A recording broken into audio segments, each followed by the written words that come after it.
জাতীয় থেকে আন্তর্জাতিক, প্রান্তিক জনপদ থেকে নগর, চারপাশে এই মুহূর্তে যা যা ঘটছে তার সবকিছু নিয়ে আমাদের নিয়মিত আয়োজন এখন চারদিক। আপনাদের সঙ্গে আছি আমি নোমান আব্দুল্লাহ। বারবার তুচ্ছ ঘটনায় সংঘর্ষে জড়াচ্ছে রাজধানীর ঢাকা আইডিয়াল ও সিটি কলেজ। সমস্যা সমাধানে রাজধানীর ধানমন্ডি থানায় এই 3 কলেজের প্রশাসনের সঙ্গে বৈঠক চলছে। এই মুহূর্তে সেখানে আছেন সহকর্মী মেহেরিন আনি। সরাসরি চলে যাচ্ছি তার কাছে। আনি, 3 কলেজ প্রশাসনের সঙ্গে বৈঠকে কী ধরনের সিদ্ধান্ত আসতে যাচ্ছে, কোনো আভাস দিতে পারেন কিনা?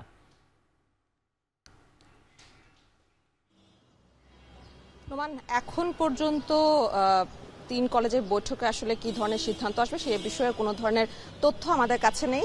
কিছুক্ষণ আগে এখানে Dhaka city college, Dhaka college এবং ঢাকা আইডিয়াল কলেজের যে অধ্যক্ষরা আছেন তারা কিন্তু এখানে পৌঁছেছেন এবং ইতিমধ্যেই তারা এই ধানমন্ডি থানায় তারা প্রবেশ করে রমনা থানায় যে ডিসি তার সাথে কিন্তু বসেছে এবং তাদের কিন্তু বৈঠক এখনও চলমান আছে। এখানে একটি কনফারেন্সের আয়োজন করেছে এই ধানমন্ডি থানা পুলিশ, যেখানে আসলে বৈঠক শেষে তারা এখানে জানাবেন তারা এই বৈঠকের মাধ্যমে আসলে কি ধরনের সিদ্ধান্ত নিতে পেরেছে এবং পরবর্তীতে আসলে এই যে 3 কলেজের মধ্যে যে কিছুদিন পরপরই যে তুচ্ছ ঘটনাকে কেন্দ্র করে দফায় দফায় সংঘর্ষ হয়, সেই সংঘর্ষ সমাধানে আসলে স্থায়ী সমাধানের যে কথাই কিন্তু তারা এখানে আসলে বৈঠকে বলবেন যে কিভাবে আসলে এই দুদিন পরপর যে সংঘর্ষগুলো হয় সেই সংঘর্ষের স্থায়ী সমাধান করা যায়। তো কিছুক্ষণ আগে এখানে ঢাকা কলেজ, এই 3 কলেজের যে অধ্যক্ষরা আছেন তারা এসে পৌঁছেছে এবং এখান থেকে আসলে আমি যতটুকু জানতে পেরেছি তারা বলছেন যে এই কিছুদিন পরপরই যে 3 কলেজের মধ্যে সংঘর্ষ হতে, সেই সংঘর্ষের কারণে কিন্তু এই ধানমন্ডি এলাকার যে রাস্তাঘাট আছে এখানে কিন্তু দুর্ভোগের সৃষ্টি হয় এবং যে কোনো ধরনের শিক্ষার্থীদের মধ্যে যে দুদিন পরপর সংঘর্ষ হয় সেই সংঘর্ষগুলো কোনো অনাকাঙ্ক্ষিত ঘটনার কারণে হচ্ছে। তো সেই ঘটনাগুলো যেন বারবার না ঘটে সেই কারণে কিন্তু এখানে তারা এই বৈঠকে বসেছে। এর আগেও কিন্তু এখান থেকে বলা হয়েছে যে এর আগেও তারা আসলে 3 কলেজের অধ্যক্ষের সাথে প্রশাসনের সাথে বসার চেষ্টা করেছে এবং আজকে কিন্তু এই গতকালের ঘটনার পর কিন্তু তারা এই বৈঠকটি আসলে এখানে আসলে অনুষ্ঠিত করতে পেরেছেন এবং তারা বলছেন যে এর আগেও তারা চেয়েছেন যে এই ধরনের বৈঠক করার জন্য যাতে এই কলেজের যে বারবার সংঘর্ষ হচ্ছে সেগুলো যেন একটি স্থায়ী সমাধানে তারা যেতে পারে। তো বৈঠক চলছে এখন, বৈঠকের পরে নোমান আপনাকে আমি জানাতে পারবো আসলে বৈঠক থেকে কি ধরনের সিদ্ধান্ত আসতে চলেছে। নোমান, এই ছিল আমার কাছে এখান থেকে সবশেষ। ঢাকা কলেজ, আইডিয়াল কলেজ এবং সিটি কলেজের প্রশাসনের বৈঠক চলছিল, সেখানকার সবশেষ খবর জানাচ্ছিলেন সহকর্মী মেহেরিন আনি। বিএনপির লিয়াজো কমিটির সঙ্গে বৈঠক শেষে কথা বলছেন ববি হাজ্জাজ। সরাসরি চলে যাচ্ছে সেখানে। কিচ্ছু লাগবে না, বাংলাদেশের প্রচলিত যে আইন আছে এই আইনের মাধ্যমে লিগ্যাল প্রসেসে যেই মামলাটা আমরা করেছি এই মামলার মাধ্যমেও আওয়ামী লীগকে নিষিদ্ধ ঘোষণা করা যেতে পারে আইনগতভাবে। আইন বহির্ভূত কিচ্ছু করতে হবে না।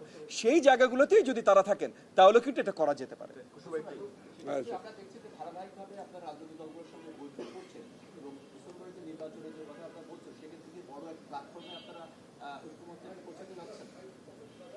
ঐক্যমত তো হয়ে যাচ্ছে, ঐক্যমত হয়ে আছে। ঐক্যমত নতুনভাবে ঐক্যমত করার কোনো প্রয়োজনীয়তা নাই। ব্যাপারটা খুব সহজ। এখানে আপনার ঐক্যমত হচ্ছে আপনার সংস্কারের বিষয়ে 1 নম্বর, ঐক্যমত হচ্ছে নির্বাচনের বিষয়ে। এই 2টা বিষয় তো এখন সবচেয়ে গুরুত্বপূর্ণ। সংস্কারের বিষয়ে একটা জিনিস খুব পরিষ্কার, প্রত্যেকটি দল তাদের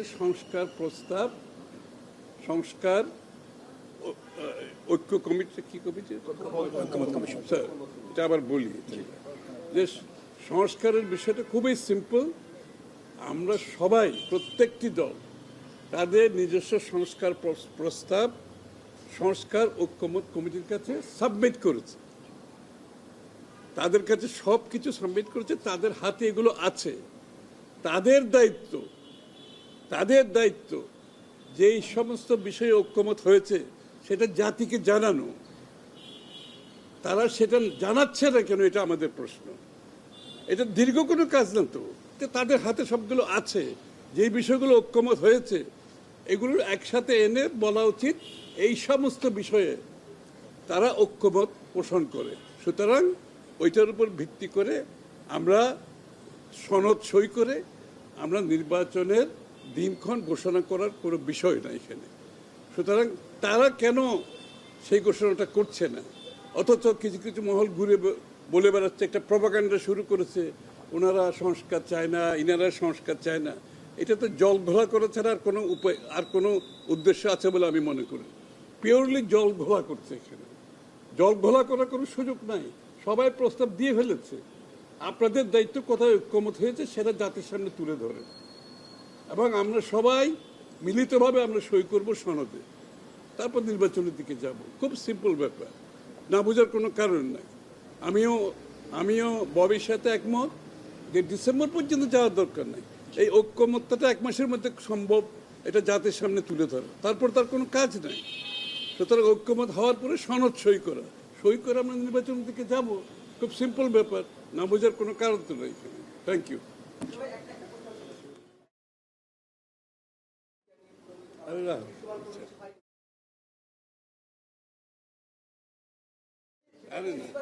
ওটা উত্তর দিছে তো, উত্তর দিছে না, একই উত্তর, আমরা তো একই পেয়েছি সব, কোনো অসুবিধা নেই। Thank you so much. বিএনপির লিয়াজো কমিটির বৈঠক শেষে ব্রিফ করছিলেন বিএনপি নেতারা, সেখানে ছিলাম এতক্ষণ। কুয়েটের আন্দোলনরত শিক্ষার্থীদের সঙ্গে সংহতি জানিয়ে ঢাকা বিশ্ববিদ্যালয়ের রাজু ভাস্কর্যের সামনে বিক্ষোভ কর্মসূচি পালন করছেন শিক্ষার্থীরা। সেখানে আছেন সহকর্মী ফরহাদ বিন নূর। ফরহাদ, বিক্ষোভ কর্মসূচি থেকে কি বলছেন শিক্ষার্থীরা, জানাবেন।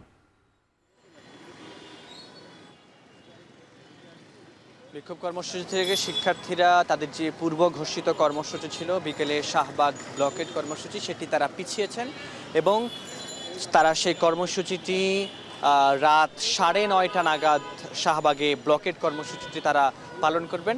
তারা বলছেন যেহেতু এই বিকেল সময়ে মানুষের অফিস ছুটি হয়, সে কারণে রাজধানীতে একটি ব্যাপক আকারের যানজট তৈরি হতে পারে, সে শঙ্কাকে তারা মাথায় রেখেই তারা এই কর্মসূচিটি পিছিয়ে রাত 9:30টায় করেছে। এবং আমরা এখানে দেখছি যে এখানে যেসব শিক্ষার্থীরা যে আন্দোলন করেছেন, আমরা দেখেছি এখানে একটি বিক্ষোভ মিছিল নিয়ে তারা রাজু ভাস্কর্য থেকে ঢাকা বিশ্ববিদ্যালয়ের যে ভিসি চত্বর আছে সেখান পর্যন্ত সেটি বিক্ষোভ মিছিলটি নিয়ে যাওয়া, এবং তারা বিক্ষোভ মিছিলের পূর্বে তারা সংক্ষিপ্ত বক্তব্য দিয়েছেন। বক্তব্যে বক্তারা এখানে বলেছেন যে যেই কুয়েটের যে উপাচার্য, তিনি যে স্বৈরাচারী আচরণ করে এখনও বিশ্ববিদ্যালয়ের উপাচার্যের পদে আসীন আছেন, তাকে সেই পদ থেকে দ্রুততম সময়ের মধ্যে পদত্যাগ করে, অথবা রাষ্ট্রযন্ত্র থেকে, সরকারের পক্ষ থেকে তিনি যদি পদত্যাগ নাও করেন, সরাসরি যেন সরকারের হস্তক্ষেপ এখানে তারা কামনা করেছেন তার সেই পদ থেকে তাকে বাদ দেওয়ার জন্য। এবং তারা বলেছেন যে বিগত ফ্যাসিস্ট আওয়ামী লীগ সরকারকে দেখে এই উপাচার্যকে শিক্ষা নেওয়ার কথা তারা বলেছেন, যে এ ধরনের স্বৈরাচারী আচরণ করে গেলে এবং শিক্ষার্থীদের উপর যে অবিচার করা হয়েছে, এবং কুয়েটেও যেভাবে শিক্ষার্থীরা সেখানে অনশন করছেন, সেই অনশন কিন্তু আমরা দেখছি যে ঢাকা বিশ্ববিদ্যালয়ের যে রাজু ভাস্কর্য, সেই রাজু ভাস্কর্যেও কিন্তু আমরা দেখছি যে এখানে এই মুহূর্তে 12 জন শিক্ষার্থী অনশনে রয়েছেন। তারা গতকাল মঙ্গলবার সন্ধ্যা 7টা থেকে এখন পর্যন্ত এই অনশনটি চালিয়ে যাচ্ছেন।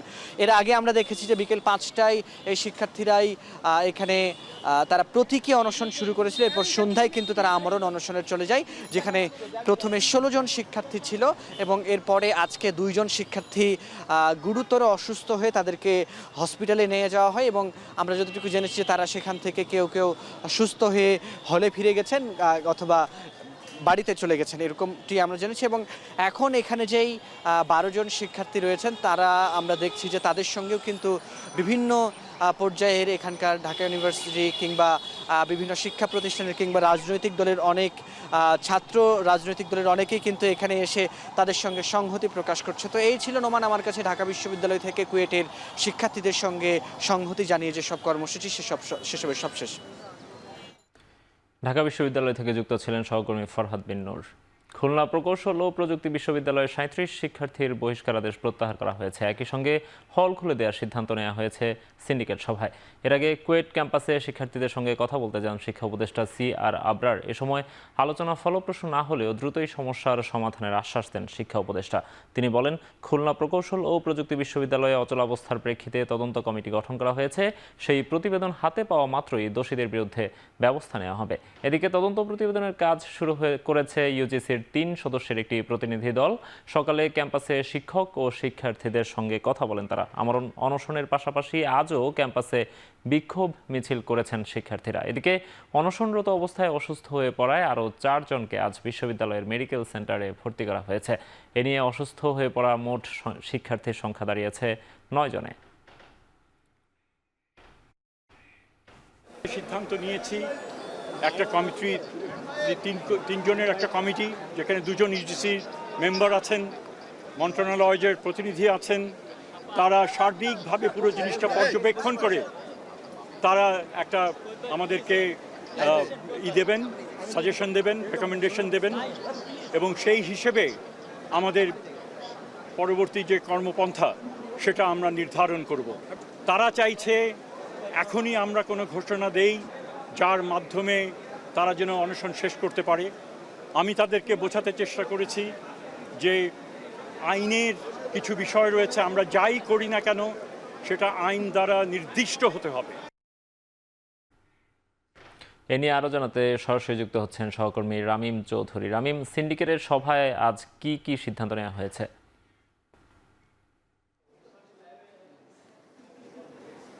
নোমান, খুলনা প্রকৌশল প্রযুক্তি বিশ্ববিদ্যালয়ের শিক্ষার্থীরা কিন্তু এখনও পর্যন্ত অনশনে রয়েছেন এবং তাদের যে এক দফা দাবি, সেই এক দফা দাবি কিন্তু এখনও পর্যন্ত তাদের মুখে আমরা শুনতে পাচ্ছি এবং তারা কিন্তু এখনও আমরা দেখছি যে অনেকেই অসুস্থ অবস্থায় কিন্তু অনশন করছেন তারা। আমরা দেখেছি যে কিছুক্ষণ আগেই কিন্তু সিন্ডিকেট সভা হয়েছে বিশ্ববিদ্যালয়ের, সেই সিন্ডিকেট সভাতে কিন্তু বেশ কিছু সিদ্ধান্ত নেওয়া হয়েছে। তার মধ্যে একটি হচ্ছে আজকে দুপুরের পর থেকেই এই যে বিশ্ববিদ্যালয়ের যে হল খোলার যে সিদ্ধান্ত সেটি নেওয়া হয়েছে। এর পাশাপাশি গত কয়েকদিন আগে যে সিন্ডিকেট সভায় 37 জন শিক্ষার্থীকে সাময়িক বহিষ্কারের কথা বলা হয়েছিল, তাদের এই বহিষ্কারাদেশ কিন্তু প্রত্যাহার করা হয়েছে। এর পাশাপাশি আগামী 4 মে যে শিক্ষা কার্যক্রম শুরুর যে তারিখ ধার্য করা হয়েছিল সেটি কিন্তু বহাল রাখা হয়েছে এই সিন্ডিকেট সভায়। মোটামুটি বললে চলে যে এখনো পর্যন্ত কিন্তু শিক্ষার্থীরা তাদের যে আন্দোলনের কিন্তু এখনো পর্যন্ত আন্দোলনে কিন্তু এখনও তারা বহাল রেখেছেন তাদের এই এক দফা দাবি। আপনি দেখতেই পাচ্ছেন যে আন্দোলনরত শিক্ষার্থীরা তারা কিন্তু এখানকার যে মেডিকেল সেন্টার রয়েছে, অস্থায়ী মেডিকেল সেন্টার, সেখানে কিন্তু সব শিক্ষার্থীরা রয়েছেন। অনেকেরই শরীরে কিন্তু স্যালাইন লাগানো হয়েছে, তারপরেও কিন্তু তারা তাদের এই যে আন্দোলন সেটি কিন্তু চালিয়ে যাওয়ার সিদ্ধান্ত তারা নিয়েছেন। সকালে কিন্তু আমরা দেখেছি যে শিক্ষা উপদেষ্টা এসেছিলেন এবং তিনি এসে শিক্ষার্থীদের সাথে কথা বলেছেন, তাদের যে দাবি দাওয়াগুলো ছিল সেগুলো কিন্তু তারা শুনেছেন এবং তারা যেটি বলছেন যে মূলত শিক্ষার্থীরা কিন্তু তারা বলছেন যে তাদের যে এক দফা দাবি সেটি পূরণ করার পরই কিন্তু তারা তাদের যে অনশন চলছে সেই অনশনটি কিন্তু তারা ভাঙবেন। এবং তবে শিক্ষার্থী এখানকার যে শিক্ষা উপদেষ্টা তিনি কিন্তু চেষ্টা করেছিলেন যে তারা যেন তার যে আশ্বাস দেওয়া হয়েছে তাদের আশ্বাসের থেকে কিন্তু তারা যেন তাদের যে অনশন কার্যক্রম সেটি কিন্তু ভেঙে ফেলে। তবে শিক্ষার্থীরা কিন্তু তাদের যে এক দফা দাবি আদায়ে অনড় রয়েছেন এখনো পর্যন্ত। এর মধ্যে কিন্তু আমরা দেখেছি যে এখানে ইউজিসির পক্ষ থেকে 3 সদস্যের একটি তদন্ত কমিটি এসেছিল এবং এই তদন্ত কমিটি কিন্তু শিক্ষকদের সাথে এবং শিক্ষার্থীদের সাথে কথা বলেছে। এর পাশাপাশি শিক্ষক সমিতিও কিন্তু দেখেছি আমরা যে তারা কিন্তু তাদের যে বিভিন্ন কথা নিয়ে কিন্তু তারা সংবাদ সম্মেলন করেছে। মোটামুটি বলে চলে এখনো পর্যন্ত অনশন চলছে। তো এই ছিল আমার কাছে কুয়েট ক্যাম্পাস থেকে সবশেষ খবর। বিএনপির রাষ্ট্র কাঠামো মেরামতের 31 দফা দাবিতে দফা শীর্ষক কর্মশালায় ভার্চুয়ালি যুক্ত হয়ে কথা বলছেন দলের ভারপ্রাপ্ত চেয়ারম্যান তারেক রহমান। সরাসরি চলে যাচ্ছে সেখানে। তোমার মতন অনেক ইয়াং ছেলে মেয়ে আছে যারা বিভিন্নভাবে আইটিতে কাজ করছে। আইটিতে কি কাজ করছে? হয়তো ডাটা প্রসেসিং, ডাটা প্রসেসিং এর কাজ করছে, অথবা কল সেন্টার কাজ করছে, বিভিন্ন রকম ডিজাইনিং এর কাজ করছে, ফ্রিল্যান্সের কাজ করছে।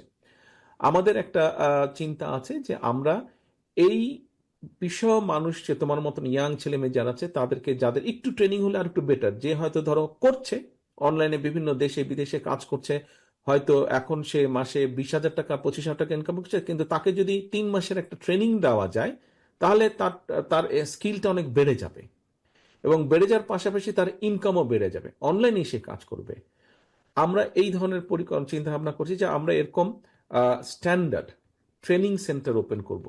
প্রথমে হয়তো আমরা বিভাগ বাড়ি করব, অথবা বড় জেলা, পুরনো, তুমি হয়তো তখন অনেক ছোট ছিলে বা তখনও হন তুমি, বড় জেলা ছিল আগে, মানে দেশ স্বাধীনের পর 19টা 20টা জেলা ছিল। আমরা হয়তো বড় জেলা বাড়ি এরকম ট্রেনিং সেন্টার করবো, যেখানে আমরা এই উৎসাহী ছেলে মেয়েদেরকে অথবা যারা কাজ করছে তাদেরকে আমরা ট্রেনিং দেওয়ার ব্যবস্থা করবো, যাতে আইটি সেক্টরে তারা কাজগুলো আরো। বিএনপির কর্মশালায় ভার্চুয়ালি যুক্ত হয়ে কথা বলছিলেন ভারপ্রাপ্ত মহাসচিব চেয়ারম্যান তারেক রহমান। আমরা এতক্ষণ সরাসরি যুক্ত ছিলাম সেখানে। মাগুরায় আসিয়া ধর্ষণ ও হত্যা মামলায় 4 আসামির বিরুদ্ধে চার্জ গঠন করেছেন আদালত। এছাড়া আগামী 27 এপ্রিল সাক্ষ্য গ্রহণের দিন ধার্য করা হয়েছে। সকালে জেলার নারী ও শিশু নির্যাতন দমন ট্রাইব্যুনালের বিচারক এম জাহিদ হাসান এই চার্জ গঠন করেন। এর আগে হিটু শেখ সহ 4 আসামিকে নারী ও শিশু নির্যাতন দমন ট্রাইব্যুনালে শুনানির জন্য হাজির করা হয়। শুনানি শেষে তাদেরকে আবারও জেল হাজতে পাঠানো হয়। গত 13 এপ্রিল শিশু আসিয়া ধর্ষণ মামলার চার্জশিট আদালতে দাখিল করে পুলিশ। গত 6 মার্চ বোনের বাড়িতে বেড়াতে গিয়ে ধর্ষণের শিকার হয় শিশুটি। পরে চিকিৎসাধীন অবস্থায় মারা যান তিনি। এই ঘটনায় শিশুটির মা আয়েশা আক্তার বাদী হয়ে মামলা করেন। প্রাইম এশিয়া বিশ্ববিদ্যালয়ের শিক্ষার্থী জাহিদুল ইসলাম পারভেজকে হত্যা মামলায় বৈষম্য বিরোধী ছাত্র আন্দোলনের বনানী থানার যুগ্ম সদস্য সচিব হৃদয় নিয়াজিকে 7 দিনের রিমান্ডে নিয়েছেন আদালত।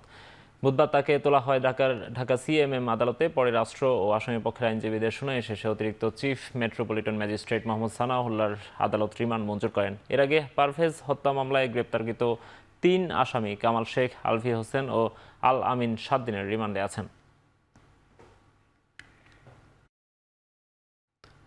বৈষম্য বিরোধী আন্দোলনকে কেন্দ্র করে দায়ের করা মামলায় আসামিদের গ্রেফতারে ঊর্ধ্বতন কর্তৃপক্ষের পূর্বানুমতি নিতে হবে, এই মর্মে ডিএমপি কমিশনের পক্ষে স্বাক্ষরিত অফিস আদেশের কার্যকারিতা 3 মাসের জন্য স্থগিত করেছেন হাইকোর্ট। বুধবার বিচারপতি ফাতেমা নজিব এবং বিচারপতি শিকদার মাহমুদুর রাজির হাইকোর্ট বেঞ্চ এই আদেশ দেন। এর আগে গত 9 এপ্রিল ডিএমপির যুগ্ম কমিশনার মোহাম্মদ ফারুক হোসেন স্বাক্ষরিত এক অফিস আদেশে বৈষম্য বিরোধী আন্দোলনের মামলার তদন্তে উপযুক্ত প্রমাণ ও ঊর্ধ্বতন কর্তৃপক্ষের অনুমতি ছাড়াই এজাহারভুক্ত আসামিকে গ্রেফতার না করার নির্দেশ দেওয়া হয়।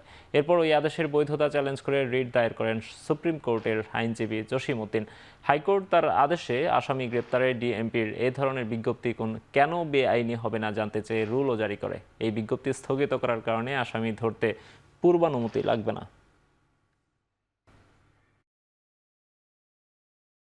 প্রচলিত আমাদের যে বিচারিক যে প্রক্রিয়া, আমাদের পেনাল কোড, আমাদের সিআরপিসি, আমাদের সংবিধান এবং পুলিশ রেগুলেশনস অফ বেঙ্গলে পুলিশ কিভাবে কাজ করবেন সেটা উল্লেখ করা আছে। এই অফিস আদেশটি পুলিশের এই স্বাধীন কাজ করার ক্ষেত্রে একটা প্রতিবন্ধকতা সৃষ্টি করবে এবং সেই প্রতিবন্ধকতা সৃষ্টি করার কারণে সমাজে আইন শৃঙ্খলা পরিস্থিতির অবনতি হতে পারে। এমনকি এরকম একটি আদেশ প্রতিপালন করতে গেলে অনেক ক্ষেত্রে পুলিশের বিরুদ্ধে অতীতে যেভাবে আমরা অভিযোগ দেখেছিলাম যে নানা কারণে আসামিকে গ্রেপ্তার করার জন্য হয়রানির মাধ্যমে অর্থ আদায় পরিবারকে জিম্মি করা, এমন একটি সুযোগ এবং আশঙ্কাও তৈরি হবে। ভাটারা ও যাত্রাবাড়ী থানার একটি হত্যা মামলায় সাবেক মেয়র আতিকুল ইসলামকে 2 দিনের রিমান্ড মঞ্জুর করেছেন আদালত। এছাড়া বাড্ডা থানার মামলায় সাবেক প্রতিমন্ত্রী জুনায়েদ আহমেদ পলককে 2 দিনের রিমান্ড, যাত্রাবাড়ী থানার মামলায় শাহজাহান খানকে 1 দিন ও নিষিদ্ধ সংগঠন ছাত্রলীগ নেতা তানভীর হাসান সৈকতকে 2 দিনের রিমান্ড দিয়েছেন আদালত। এছাড়া যাত্রাবাড়ী, উত্তরা পশ্চিম, কোতোয়ালি, ভাটারা থানার বিভিন্ন মামলায় হাসানুল হক ইনু, রাশেদ খান মেনন, জুনায়েদ আহমেদ পলক, অ্যাডভোকেট কামরুল ইসলাম, সাধন চন্দ্র মজুমদার, সাবেক মেয়র আতিকুল ইসলাম, ব্যারিস্টার তুরিন আফরোজ, সাবেক ওসি আবুল হাসান, সাবেক এএসপি তানজিল আহমেদ সহ 10 জনকে গ্রেফতার দেখানো হয়েছে। বুধবার তাদের প্রত্যেককে সিএমএম আদালতে তোলা হয়। শুনানির চলাকালীন রাষ্ট্রপক্ষের আইনজীবীদের সঙ্গে আওয়ামী লীগের নেতাকর্মীদের উত্তপ্ত বাক্য বিনিময় হয়। জুলাই আগস্টের ছাত্র জনতা হত্যায় তারা জড়িত নন বলে দাবি করেন আইনজীবীরা।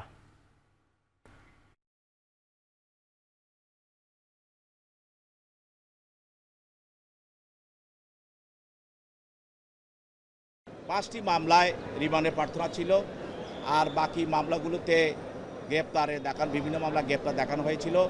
যেসব মামলাগুলোতে গ্রেপ্তার দেখানো হয়েছিল সেসব মামলা তারা এজাহার নামে আসামি, তাদেরকে গ্রেপ্তার দেখানো হয়। আর বাকি 5টি মামলার মধ্যে এগুলি হত্যা মামলা। তার মধ্যে জুনায়েদ আহমেদ পলক একটি মামলায় তার বিরুদ্ধে 2 দিনের রিমান্ড মঞ্জুর করা হয় এবং দিলীপ কুমার আগারওয়ালা তার বিরুদ্ধে 2 দিন রিমান্ড মঞ্জুর করা হয়।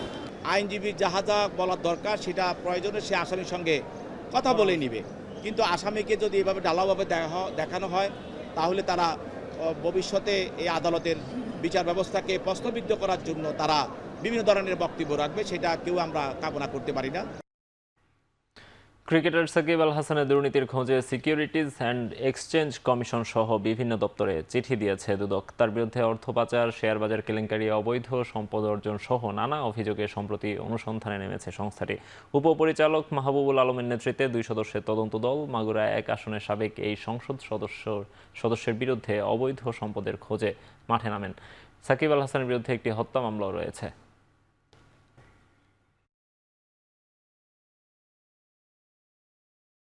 রোহিঙ্গা সংকট শুধু মানবিক উদ্বেগের বিষয় নয়, এর সামাজিক, অর্থনৈতিক, রাজনৈতিক ও পরিবেশগত প্রভাব রয়েছে বলে জানিয়েছেন প্রধান উপদেষ্টা ডক্টর মোহাম্মদ ইউনূস। রোহিঙ্গা প্রত্যাবাসনই এই সংকটের একমাত্র সমাধান বলেও মনে করেন তিনি। অবিলম্বে রোহিঙ্গাদের প্রত্যাবাসনে মিয়ানমারের উপর চাপ প্রয়োগ করতে কাতারের প্রতি আহ্বান জানিয়েছেন অন্তর্বর্তী সরকার প্রধান।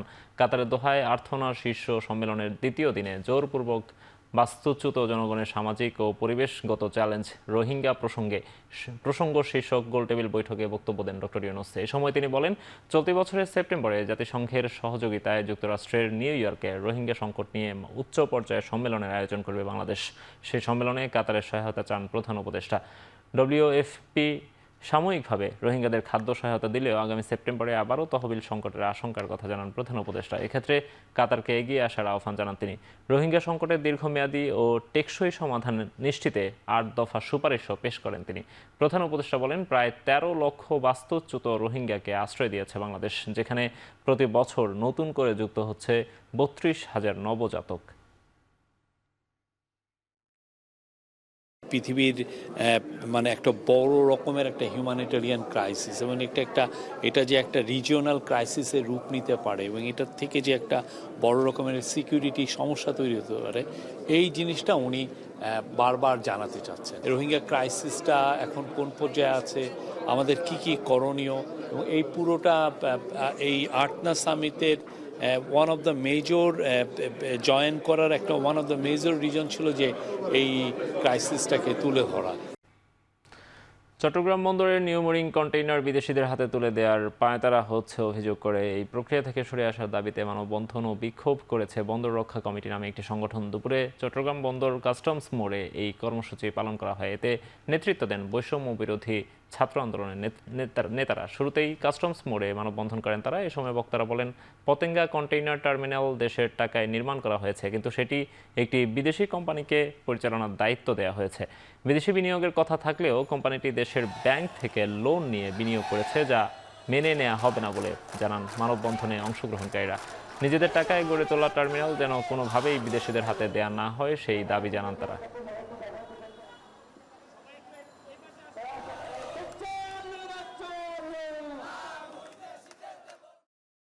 বিদেশ থেকে বিনিয়োগ আসার কথা ছিল, সেটা না হয়েছে কি আমাদের এই দেশের ব্যাংক থেকেই তারা লোন নিয়ে সেটা এখানে বিনিয়োগ করেছে। তাহলে এখানে তো আমাদের বিদেশের বিনিয়োগটা আসলো না।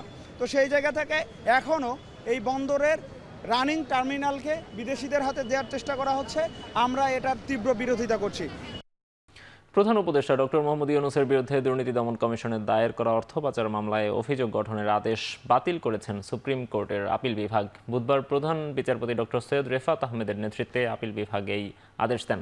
বিগত আওয়ামী লীগ সরকারের আমলেই মোহাম্মদ ইউনূস সহ গ্রামীণ টেলিকমের শীর্ষ 8 কর্মকর্তার বিরুদ্ধে মামলাটি হয়। মামলায় অভিযোগ গঠনের আদেশ নিয়ে প্রশ্ন তুলে মামলাটির কার্যধারা বাতিল চেয়ে হাইকোর্টে মোহাম্মদ ইউনূস ও গ্রামীণ টেলিকমের তৎকালীন শীর্ষ 6 কর্মকর্তা গত বছরের 8 জুলাই আবেদন করেন। শুনানির পর গত 24 জুলাই হাইকোর্ট আবেদনটি খারিজ করে দেয়। এরপর হাইকোর্টের রায়ের বিরুদ্ধে আপিল করেন ডক্টর মোহাম্মদ ইউনূস। সেদিকে 5 আগস্টের পর রাষ্ট্রপক্ষের আইনজীবী মামলাটি প্রত্যাহার চেয়ে আবেদন করেন। গত বছরের 11 আগস্ট সেই আবেদন মঞ্জুর করেন ঢাকার বিশেষ জজ আদালত 4-এর বিচারক।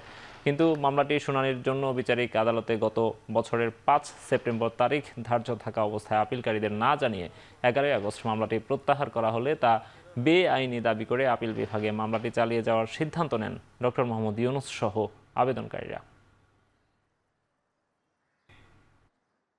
টোটাল বলা যায় যে আননেসারি হ্যারাসমেন্ট, এটা একটা আননেসারি হ্যারাসমেন্ট। তার মতো একজন মান্য লোক, একজন নোবেল পুরস্কার পাওয়া লোক, যেটা শতবর্ষে বাংলাদেশে একটাই এসছে, সেইটা তার মতো মানুষকে এইভাবে অপদস্থ করা আমার মনে হয় যে ঠিক ছিল না। দুদকদের ডিসিশন নিয়েছে লেটে হলেও, যে ডিসিশনটা কারেক্টলি হয়েছে। কারণ হচ্ছে আমি রেকর্ডটা দেখেছি, পুরা রেকর্ডে আমি যেটা মতামত আমার ছিল সেটা হচ্ছে যে এই কেসটা ক্রিমিনাল কোর্টে চলবে না, ক্রিমিনাল কেস হবে না। কারণ দেনা পাওনা যেখানে কম বেশি হবে অবশ্যই সেটা সিভিল কোর্টে সেটেল হবে। এর জন্য কোনো মানি লন্ডারিং কেস বা 409 টাকা আত্মসাতের মামলা হবে না। এটা তো আত্মসাৎ না, দিয়েই দিছে, টাকাটা পুরাটাই দিয়ে দিছে। সবাই একমত হয়ে আজকে সিদ্ধান্ত দিলেন, রায় ঘোষণা করলেন, মামলাটিকে আপিল অ্যালাউড করে এই মামলাটিকে কোয়াশমেন্ট অ্যালাউ করলো এবং অ্যালাউ করে আজকে সত্যের বিজয় হলো এবং আইনের মাধ্যমে এই মামলা থেকে ডক্টর মোহাম্মদ ইউনূস সহ বাকি যারা 7 জন আছেন সবাইকে এই মামলা থেকে খালাস দিয়েছেন। পরিমণির বিরুদ্ধে গৃহকর্মীর মামলার একদিন পরই গৃহকর্মী পিঙ্কি আক্তারের বিরুদ্ধে ঢাকার সাইবার ট্রাইব্যুনালে মামলা করেছেন চিত্রনায়িকা পরিমণি। বুধবার ঢাকার বিচারক নূরে আলমের আদালতে এই মামলা দায়ের করেন তিনি। আদালত মামলাটি গ্রহণ করে আগামী 8 জুলাই এই বিষয়ে তদন্ত করে ভাটারা থানার ভারপ্রাপ্ত কর্মকর্তাকে প্রতিবেদন দাখিলের নির্দেশ দেন। এদিন পরিমণি আদালতে উপস্থিত ছিলেন। এর আগে মঙ্গলবার গৃহকর্মী পিঙ্কি আক্তার বাদী হয়ে পরিমণি সহ 2 জনের বিরুদ্ধে মামলা করেন। আদালতে অভিযোগের বিষয়ে তদন্ত করে পিবিআইকে প্রতিবেদন দাখিলের নির্দেশ দেন।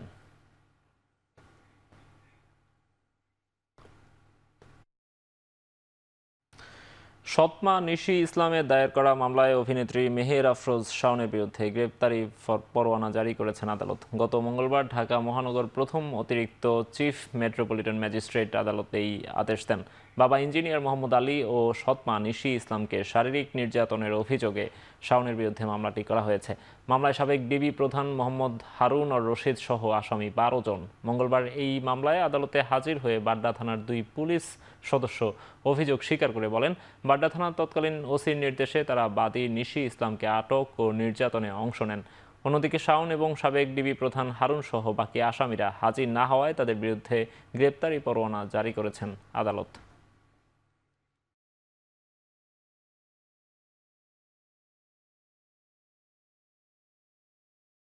দু একটি অপহরণের ঘটনা ঘটলেও আগের তুলনায় পাহাড় এখন অনেকটাই শান্ত বলে জানিয়েছেন স্বরাষ্ট্র উপদেষ্টা জাহাঙ্গীর আলম চৌধুরী। দুপুরে চট্টগ্রামের সার্কিট হাউসে আইনশৃঙ্খলা পরিস্থিতি সহ সার্বিক বিষয় নিয়ে বিভাগের কর্মকর্তাদের সঙ্গে মতবিনিময় সভা শেষে একথা বলেন তিনি। এ সময় আরাকান আর্মির কারণে মিয়ানমারের সাথে সীমান্ত বাণিজ্য ব্যাহত হচ্ছে বলে মন্তব্য করেন তিনি। মাটির যে টপ সয়েলগুলি কাইটে নিয়ে যাচ্ছে, এই পাহাড় উজাড় হয়ে যাচ্ছে, এইগুলি ব্যাপারেও আলোচনা হয়েছে। খালি ওই পাহাড়ের কেন দোষ দেন? পাহাড় আগের থেকে অনেক ভালো অবস্থা আছে, অনেক শান্ত আছে। পাহাড়ের অশান্ত তো আপনারা দেখেনই নাই। এখন পাহাড় ওই তুলনা করতে গেলে পাহাড় পুরাটা শান্ত।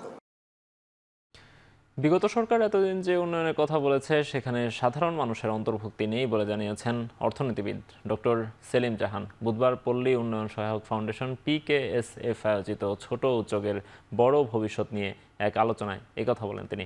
ডক্টর সেলিম জাহান বলেন, এতদিন দেশে যে উন্নয়ন হয়েছে, জিডিপি ও মাথাপিছু আয় বেড়েছে, তাতে প্রান্তিক ও দরিদ্র মানুষের অংশগ্রহণ নেই। দরিদ্র মানুষের অংশগ্রহণ ও অন্তর্ভুক্তিমূলক উন্নয়নের কথা বলা হলেও তাদের কথা কখনো শোনা হয়নি। এ সময় ক্ষুদ্র ঋণের থেকে ছোট উদ্যোক্তা তৈরির বিষয়ে PKSF এর চেয়ারম্যান বলেন, ছোট ঋণ দিয়ে কোনো প্রতিষ্ঠানের সাময়িক প্রয়োজন মেটানো হলেও দরিদ্র জনগোষ্ঠীর কোনো উপকার হয় না। একটি উদ্যোগকে এগিয়ে নেওয়ার মাধ্যমে দরিদ্র মানুষের আয়ের সুযোগ বাড়ে, তাতে প্রান্তিক পর্যায়ের জনগোষ্ঠীর অর্থনীতিতে অন্তর্ভুক্তি বাস্তবায়ন হয়।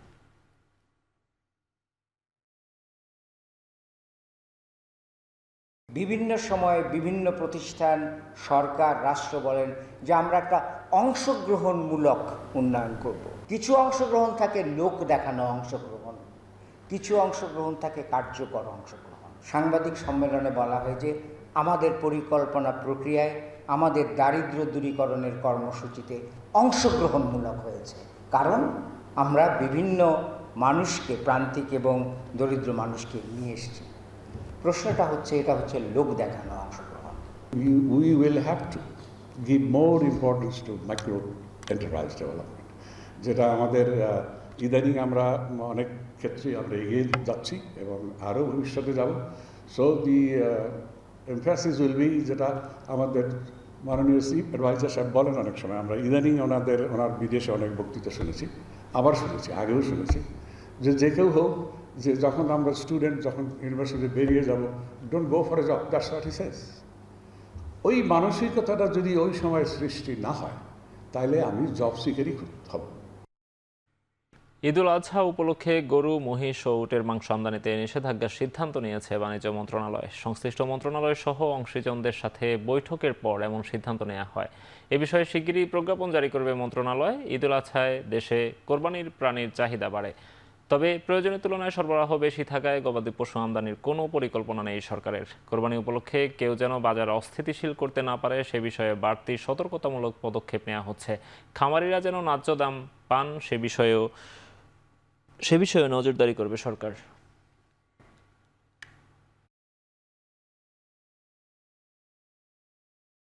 চট্টগ্রামের কাপ্তাই রাস্তার মাথায় ব্যাটারি রিকশা চালকদের সাথে পুলিশের সংঘর্ষের ঘটনা ঘটেছে। এতে 4 পুলিশ সহ অন্তত 10 জন আহত হয়েছে। সকাল 10টার দিকে ব্যাটারি রিকশা জব্দ করা নিয়ে শুরু হয় সংঘর্ষ। এই সময় বেশ কিছু সময় ধরে দফায় দফায় চলে সংঘর্ষের ঘটনা। পরে পরিস্থিতি নিয়ন্ত্রণে টিয়ার শেল নিক্ষেপ করে পুলিশ জানায়, মূল সড়কে ব্যাটারি চালিত রিকশা চলাচল বন্ধে বেশ কিছুদিন ধরে অভিযান শুরু হয়েছে। অভিযানের এক পর্যায়ে ব্যাটারি চালিত রিকশা চালকরা সংঘবদ্ধ হয়ে হামলা চালায়। এই ঘটনায় জড়িতদের বিরুদ্ধে আইনানুগ ব্যবস্থা নেওয়া হচ্ছে বলে জানিয়েছে পুলিশ।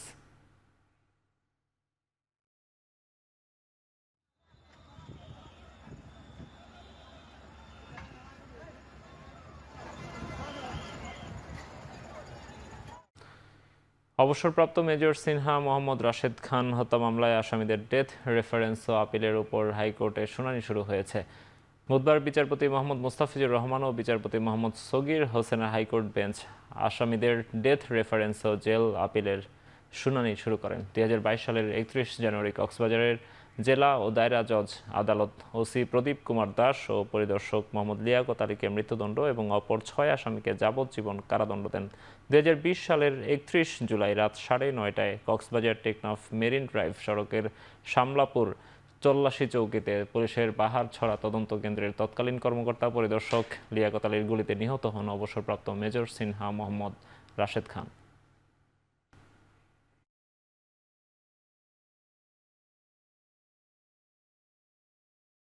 ভারতের জম্মু ও কাশ্মীরে পর্যটকদের উপর হামলায় অস্ত্রধারীদের ধরতে চিরুনি অভিযান চলছে। এরই মধ্যে সেনাবাহিনীর সঙ্গে বন্দুকযুদ্ধে 2 সন্ত্রাসী নিহত হওয়ার খবর পাওয়া গেছে। এছাড়া প্রত্যক্ষদর্শীদের বিবরণের ভিত্তিতে 3 অস্ত্রধারীর স্কেচও প্রকাশ করা হয়েছে। এদিকে মঙ্গলবারের ওই হামলায় 26 পর্যটককে হত্যার দায় স্বীকার করেছে পাকিস্তান ভিত্তিক নিষিদ্ধ গোষ্ঠী লস্কর-ই তৈয়বার ছায়া সংগঠন দ্য রেজিস্ট্যান্স ফ্রন্ট।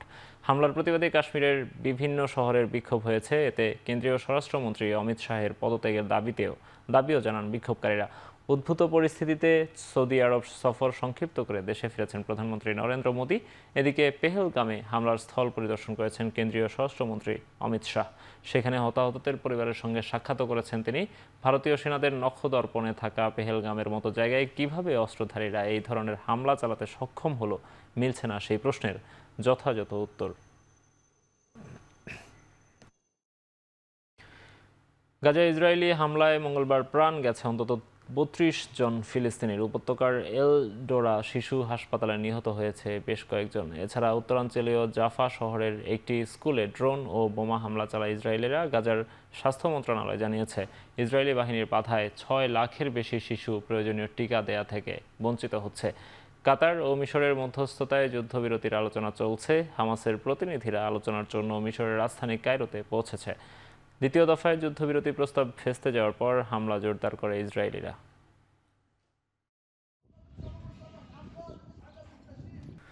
নিজের বৈদ্যুতিক গাড়ি নির্মাতা প্রতিষ্ঠান টেসলাকে বাঁচাতে অবশেষে সরকারি দক্ষতা বিভাগ থেকে মুখ ফিরিয়ে নিচ্ছেন ইলন মাস্ক। ব্যয় কমানো আর দুর্নীতি বন্ধের দাবিতে কর্মী ছাঁটাই করে ব্যাপক রোষানলে পড়েন তিনি। টেসলার বাজারে ধস নামায় ক্ষেপে ওঠেন বিনিয়োগকারীরা। অবশেষে ধনকুবের সিদ্ধান্ত নিলেন, ডোজে সময় দেয়া কমিয়ে দেবেন তিনি। মঙ্গলবার টেসলার বিনিয়োগকারীদের তিনি বলেন, মে মাস থেকে সপ্তাহে 1 বা 2 দিন ডোজে সময় দিয়ে বাকি দিনগুলো টেসলায় সময় দেবেন তিনি। যাদের বরাবরই অভিযোগ ছিল টেসলায় সময় না দেয় প্রতিষ্ঠানের এই অবস্থা। এই ঘোষণার পর শেয়ার বাজার চাঙ্গা টেসলার শেয়ার দর।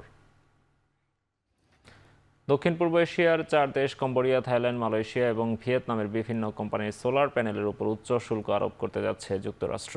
এর মধ্যে কম্বোডিয়ার কিছু কোম্পানির পণ্যে 3521% পর্যন্ত শুল্ক আরোপ করা হবে। গেল বছর সাবেক প্রেসিডেন্ট জো বাইডেন প্রশাসনকে মার্কিন সোলার প্যানেল প্রস্তুতকারকরা নিজ দেশের পণ্য বাঁচানোর উদ্যোগ নেয়ার আহ্বান জানান।